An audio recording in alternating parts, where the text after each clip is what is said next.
Dia kan ini pegiat sosial yang murni menurut saya. Ah, Dia tidak terafiliasi kemana-mana, iya. tapi dia pengen melihat kebenaran, dia benar, gitu Hmm. kan. Melihat tindakan Pak Prabowo yang bungkam ini, dia kecewa berat. Dia kan termasuk pemilih yang sangat Militan. militan. Hmm.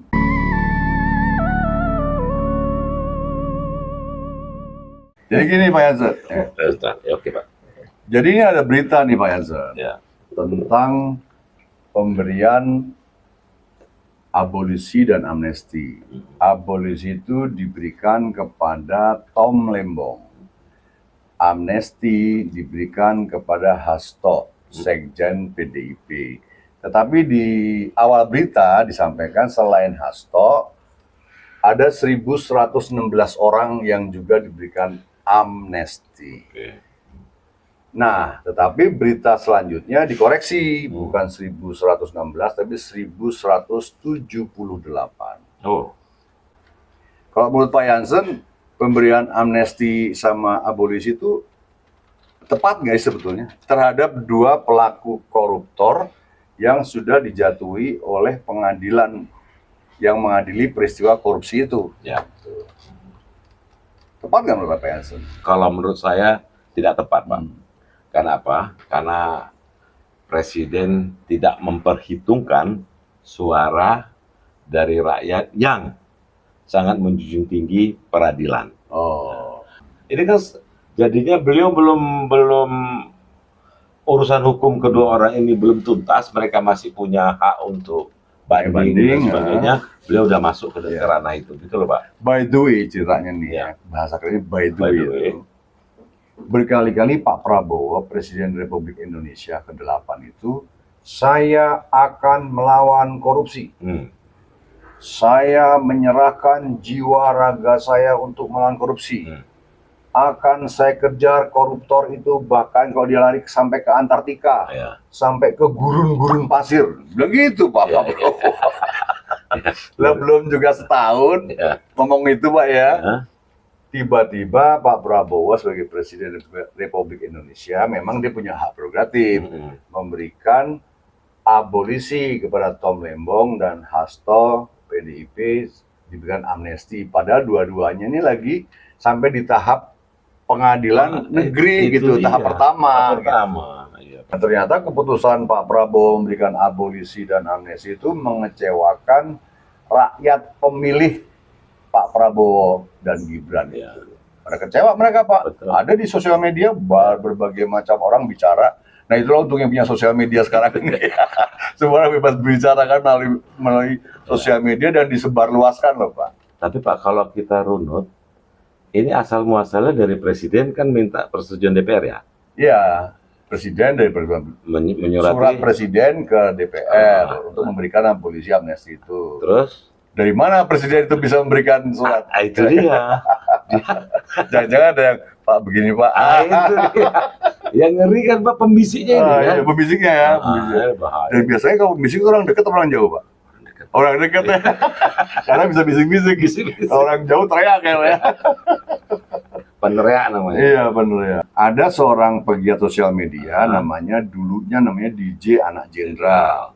Nah, sekarang Anak Jenderal itu dihapus, diganti menjadi DJ Channel gitu. Kita lihat Pak ya, DJ ya. Kita lihat.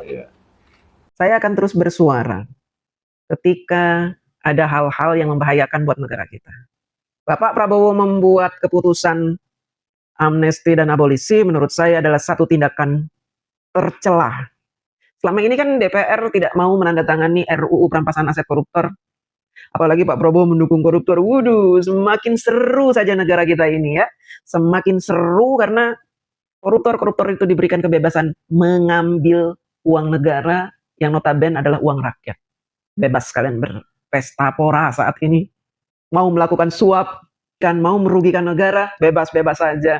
Kalian diberi kesempatan seluas-luasnya karena ada hak prerogatif yang bisa menyelamatkan kalian. Yang penting kalian mau membantu pemerintah. Bungkam, tidak banyak cakap. DJ itu mengatakan, ternyata ada banyak juga Pak yang dulu pendukung Pak Prabowo kan dari kalangan Pak Jokowi. Sudah diberikan berbagai macam jabatan. Dan ternyata memang betul, setelah orang itu diberikan jabatan kan nggak bersuara pada saat amnesti abolisi dikeluarkan oleh Pak Prabowo. Ya kan orang nggak mau lah lepas dari jabatan, cuan bro. Namanya jabatan kan ada gajinya, ya kan. Bisa juga bersuara macam-macam. Oh, misalnya suara komisaris, wamen, itu kan hebat bos. Gitu kan.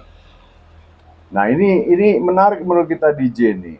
Karena menurut dia kan Pak ya, dia kan ini pegiat sosial yang murni menurut saya. Dia tidak terafiliasi kemana-mana, tapi dia pengen melihat kebenaran, dia benar, gitu kan. Melihat tindakan Pak Prabowo yang bungkam ini, dia kecewa berat. Dia kan termasuk pemilih yang sangat militan. Di era waktu pemilihan Prabowo menjadi presiden, dia dari dukungan Jokowi kan Pak gitu ya. Termasuk kita orang-orang yang lain yang mendukung murni Pak Prabowo menjadi presiden, tapi bukan ansih kita milih Prabowo. Sebetulnya siapa yang mendampingi Prabowo? Itu suara yang harus dipikirkan Pak Prabowo. Jadi Pak Prabowo jangan dia kira memilih dia. Dia pikir pemilihan Prabowo Gibran memang betul sih. Ada perannya Pak Prabowo, juga ada perannya Gibran. Tapi kita mesti cek juga harusnya Pak. Sebetulnya yang peran terhadap Prabowo berapa persen, peran dari Pak Gibran berapa persen, sehingga mereka bisa dipilih kan gitu Pak. Itu begitu. Ya itulah makanya. Jadi memang yang jelas itu pemberian amnesti abolisi itu telah mengecewakan rakyat Indonesia yang banyak. Bukan sedikit Pak, banyak Pak. Nah, Tom Lembong kan juru kampanyenya Anies Baswedan dengan siapa itu? Wakilnya Anies Baswedan dulu. Amin. Siapa wakilnya? PKB. Oh ya, Caimin. Ya. Nah, ini kan si Tom Lembong itu juru kampanyenya Anies dan Caimin dari PKB itu, gitu. Nah, apakah dalam sisi Tom Lembong itu Pak Prabowo mengharapkan ada persekutuan baru lagi dengan grupnya Anies gitu loh Pak, yang didukung oleh kelompok-kelompok tertentu itu? Oh, bisa jadi. Nah, iya dong Pak, kita melihatnya dari sisi itunya, dari sisi politiknya gitu loh. Yang kedua, Hasto ini kan dari partai besar, PDIP, sebagai sekjen PDIP. Gitu. Nah, PDIP waktu itu kan mencalonkan Ganjar dan Mahfud MD. Ternyata kan kalah, yang menang Pak Prabowo. Nah, Pak Prabowo ini berpikir 2029 menurut saya Pak. Gitu ya. Pemberian abolisi amnesti ini dia ingin mengambil take advantage keuntungan untuk 2029 bayangannya Pak Prabowo. Gitu. Tapi entah benar, entah bisa entah enggak, nggak tahu. Yang menurut saya itu kepagian, Pak. Kepagian. Iya, kepagian. Dan menurut saya kontradiksi dengan ucapan Pak Prabowo itu loh. Di samping kepagian, kontradiksi dengan ucapannya. Yang akan melawan korupsi itu. Kenapa dia takut kepada dua belah pihak ini? Yang satu ini aja dia terus aman kok, Pak. Kalau kritik, protes, teriak-teriak, memprotes itu biasa, Pak. Namanya negara demokrasi biasa itu. Kok dia nggak kuat sih dengerin itu? Pagi ada lagi nih Pak, namanya Yen Oni. Oh, Yen Oni. Nah, Yen Oni itu mengatakan juga di dalam videonya ini. Kita lihat Pak ya. Yen Oni ini. Kalau Bapak mau cari tahu Pak, di seantero Republik ini Pak, ada banyak sekali kasus di mana rakyat jelata dijeblosin sel tahanan, dijeblosin penjara tanpa dasar yang jelas. Kalau Bapak benar-benar punya belas kasihan terhadap rakyat, semestinya Bapak cari tahu di mana saja rakyat jelata yang dijeblosin penjara, yang tidak jelas dasarnya, bebaskan mereka. Salah satu latar belakang pemberian abolisi dan amnesti itu dikatakan untuk persatuan, kesatuan dan persaudaraan. Gitu. Saya nggak ngerti juga maksudnya Pak. Untuk kesatuan itu apa? Untuk persatuan itu apa? Untuk persaudaraan itu apa? Tuh kira-kira untuk kesatuan partai. Oh, untuk kesatuan partai. Bukan persatuan bangsa Indonesia ya. Gimana Pak Yasser coba? Kalau Pak Pri ngomong coba Pak Yasser gimana? Itu kan kelihatan bahwa Pak Prabowo tuh takut akan tekanan, ya kan? Dia tidak terbiasa ditekan-tekan. Nggak biasa ya? Karena seorang leader tuh yang dibutuhkan adalah kemampuan terhadap tekanan, kemampuan menghandle tekanan. Iya, betul. Jadi kok ya dia mau merangkul semuanya Pak. Betul. Supaya dia memimpin ini nggak ada lagi orang yang yang ribut-ribut. Nggak bisa. Di mana-mana orang memimpin tuh pasti ada plus dan minus. Nggak bisa tenang banget memimpin, nggak ada. Zona nyaman tuh tidak ada. Semakin tinggi kan semakin goyang Pak. Lagian kan Pak ada adigium, tidak bisa menyenangkan semua orang. Bisa.